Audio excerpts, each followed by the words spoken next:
Ngayon naman guys, ano lang, maglakad-lakad lang muna tayo dito. Kasi masyadong mainit pa. So mamaya pupunta tayo dun para makapag-swimming din tayo. Tapos syempre yung sunset. Ganyan. Tapos dito naman guys, marami nang nabago. Kasi yung pagpunta namin before, parang Andox lang yung nakita ko dito. Pero ngayon, meron ng KFC, meron ng McDo, may Jollibee, ganyan. So marami na tayong pwede mapagkainan din dito. Yan. So lakad lang yung gagawin muna natin hanggang makarating tayo sa may bandang unahan lang. Tapos kurintin, suba ka na. Yan. Maganda lang maglakad-lakad dito guys. Tapos dito naman na area is meron tayong makita mga souvenir. Ayan, pwede tayong bumili na din dito. May mga, ayan, may mga damit din, may mga pang swimming. Pag wala kayo guys, pwede na kayong bumili dito. Tapos may mga dry bag, may salbabida. Ganyan. Tapos ito din, no?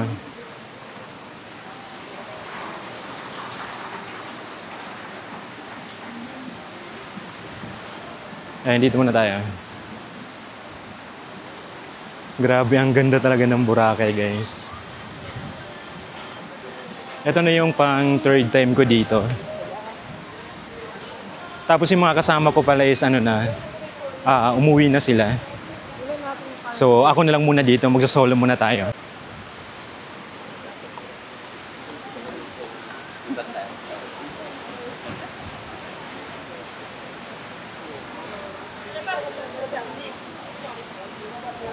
Madam, you're ready. Guys, ito na yung McDo. Pasok muna siguro tayo dito para makita ni Den.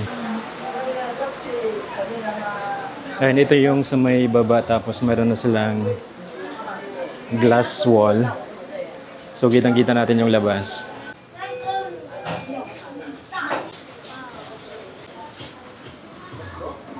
Meron na din ditong pa second floor. So get muna tayo.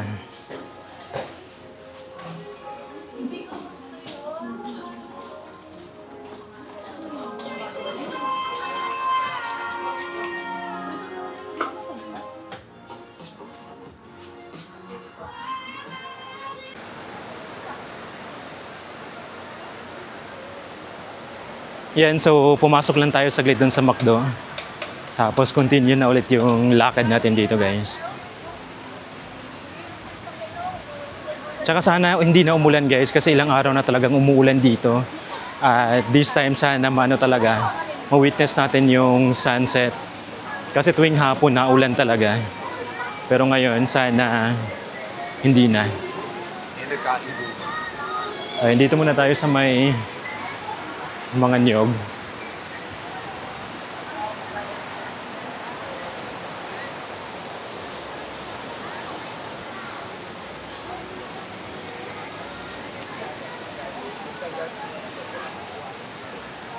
Mahaba pa pala talaga to guys. Ano to?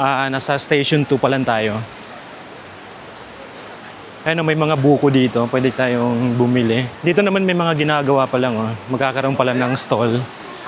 Para may mga ibebenta na din dito. Ito na din pala ang Uptown Hotel guys. Tapos dito paggabi meron yang fire dance. So mamaya mag-iikot ulit tayo pag gabi na para makita natin yung area dito. Yan sa ngayon pala guys, so meron ako nakikita dito. Ayan, may Jollibee, may Chowking, tsaka Mang Inasal. So check muna natin. Ito pala pa right side para mapasok lang natin. Yan, Jollibee. Ayan, ito yung Jollibee guys. Tapos diretso tayo dito para... Ayan, ito na yung Chowking. Tapos may ATM din pala dito guys.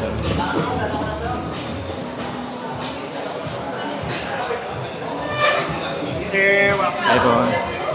Ayan, ito naman yung Mang Inasal. Ayan guys, so ang dami nilang dito. Mga table.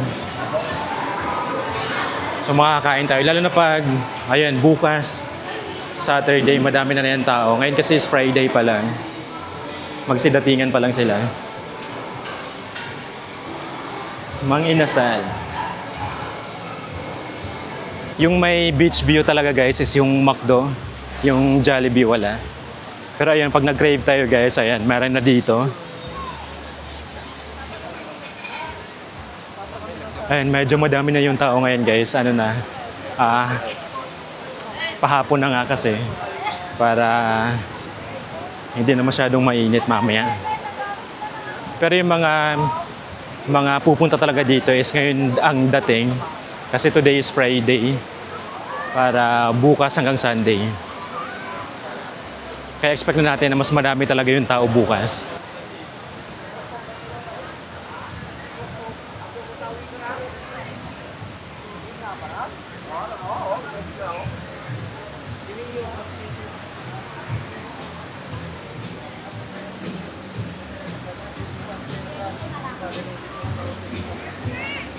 Nag-stop muna ako dito guys para makita natin yung sa side natin.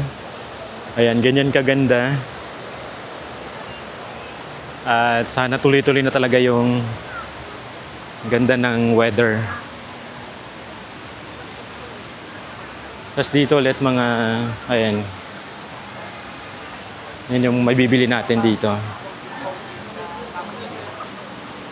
Sana kung pareho siya ng isang araw ng sa school.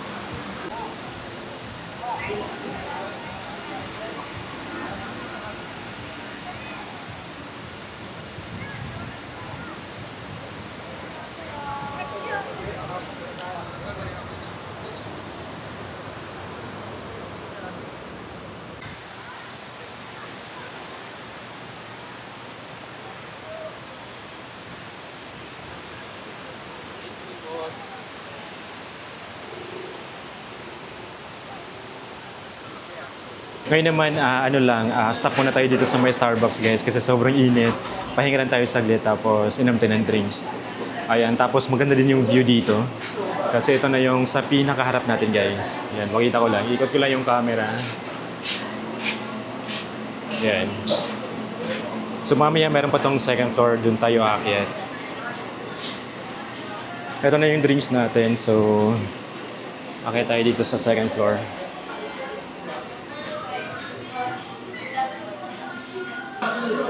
Ayan, parang lahat may nakaupo na.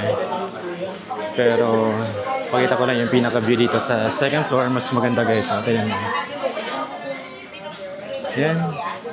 Yan yung pinaka-view natin dito.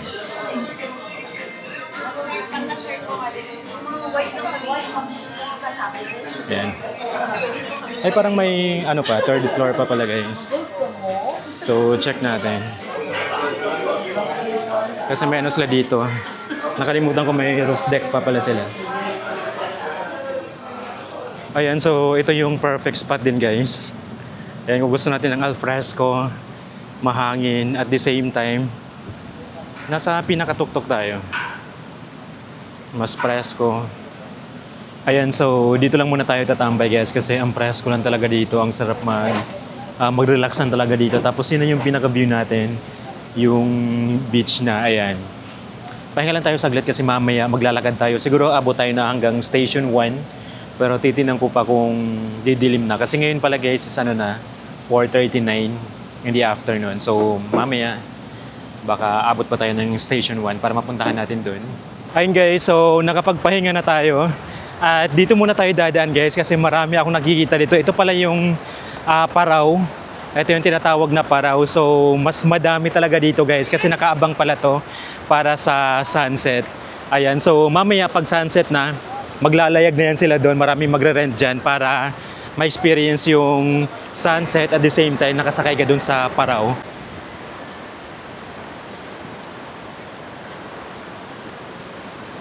Dito na area guys, madami ng tao kasi yan pala, mga sasakay pala yan sa Paraw.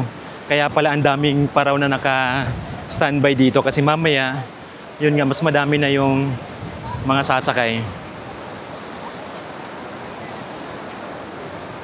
Yan, tapos parang may oras pa naman tayo, baka makaabot pa tayo ng Station 1.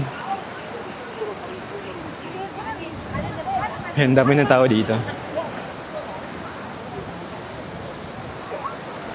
Pero di ko sure kung part na to ng Station 1 siguro.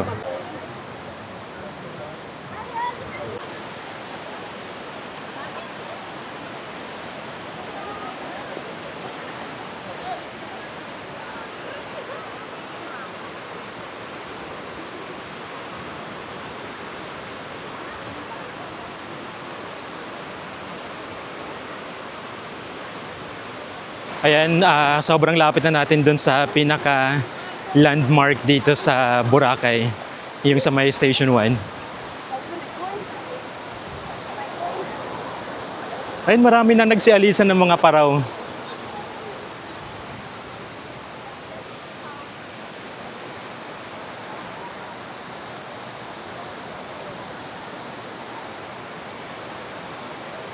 Grabe, ang sarap lang talaga maglakad dito. Parang pag nandito ako, siguro papayat ako guys kasi mas gusto kong maglakad-lakad dito sa morning tsaka hapon.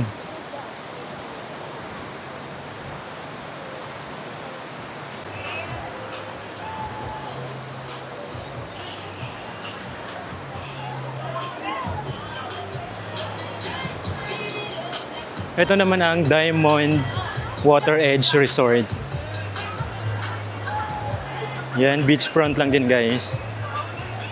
Ganyan na yung pinaka-itsura dito sa Station 1. Tapos yung mga paraw guys, so paisa-isa nang umaalis. Hindi ko lang sure kung kita sa camera. Kasi parang maliliit sila pero yun. Tapos yung directionless papunta doon.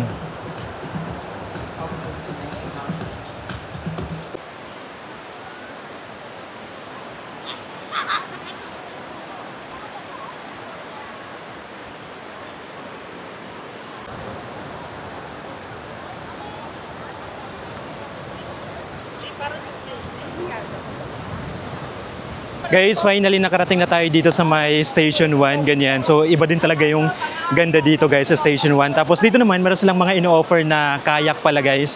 Crystal kayak, yung luma nilang crystal kayak, 100 pesos na yung bayad. Tapos meron din silang mga bago naman. Ito naman is 200 pesos yung bayad. Yan, so pwede natin ma-experience ang crystal kayak. At grabe, ang ganda lang talaga dito. Yan, sumakto pa kasi wala pa yung sunset. Makakabalik pa tayo dun sa kabilang side. Pero for now, dito lang muna tayo guys. Enjoy lang muna natin yung Station 1. Pero dito guys, ito yung mas pino talaga yung buhangin.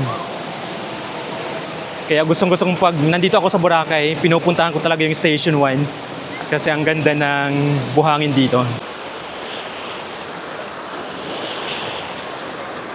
Akit lang muna tayo dito guys habang may oras pa. Yan, medyo madulas lang dito na part. Yan, isang ikutan lang tayo. Grabe ang hangin dito na part.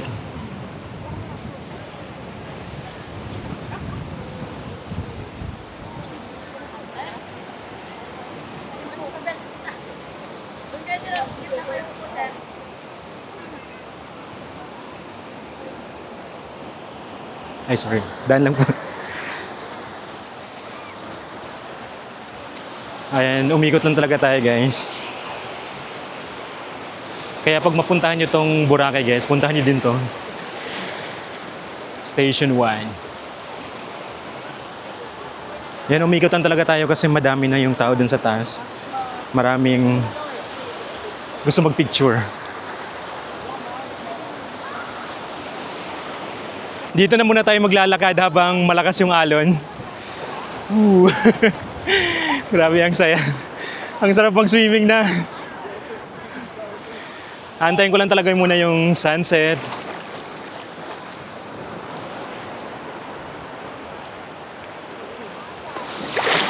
Guys, ngayong araw lang gumanda yung panahon pero hindi natin talaga na-witness yung magandang sunset, yung bilog na bilog talaga. Ayan, pero at least maganda pa rin naman yung panahon at maganda pa rin naman yung sunset natin dito. Black Corvette.